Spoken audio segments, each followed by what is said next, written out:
That's hope. And I pray that this week your hope and my hope will be increased. Paul prays for them that they might have hope. He says, I pray also that you might know what are the riches of the glory of his inheritance in the saints. You are the saints, you are his inheritance.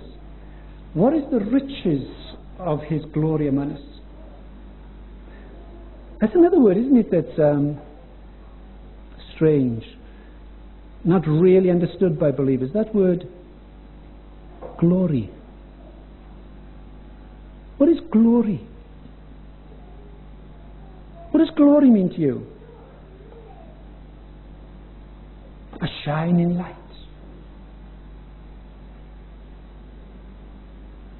When you say something's glorious, what does it mean?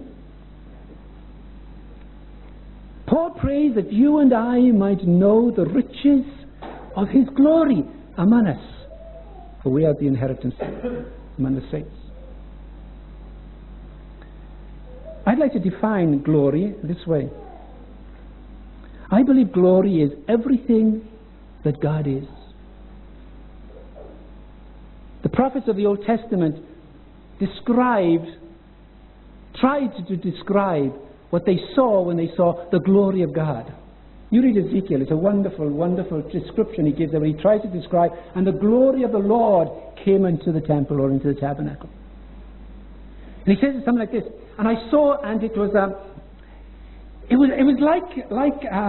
like you read yourself, this is how he's describing it. It was like a glass sea was there, and there was like a throne above the waters, above the sea, and there was one sitting upon the throne, and he was like it is beyond describing. He said that there was like rainbow flashing through it, and all these wonderful colours, and this cloud, this glorious, wonderful. He's trying to describe God, and he can't. How can mortal man describe the immortal in terms of mortality? You cannot do it. He's trying to describe the glory of God. And Paul prays to you and me that we might know something about the riches of his glory among us. Abundant riches, surpassing riches.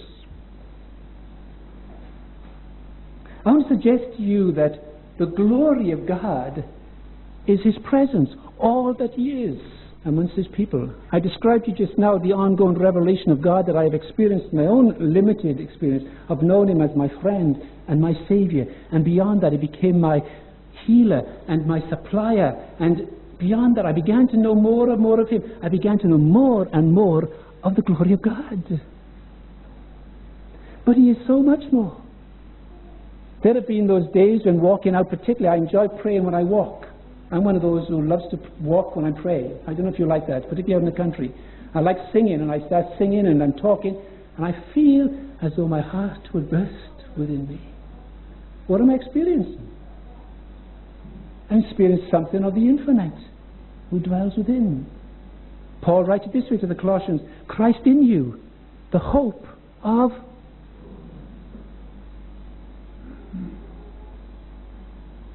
hallelujah. He wants to reveal his glory among us, brothers and sisters. He doesn't want us to stand afar off looking as though, like Moses at the burning bush, or like John who looked into heaven and saw the great revelation. He said, I want you to know it among you. I want you to know the riches of his presence, his glory among you. See, in the Old Testament days, the Spirit of God came down upon the people, and they uttered words of prophecy, and they moved according to the Spirit of God. But on the day of Pentecost, he came to dwell among you and in you. And Jesus said, when he, the Spirit of truth, is come, he will not speak of himself, he will reveal me in you. He will lead you into truth. He will be glory in you. That is why the Scriptures teach us that he wants to lead us on from glory to glory. More and more revelation of himself.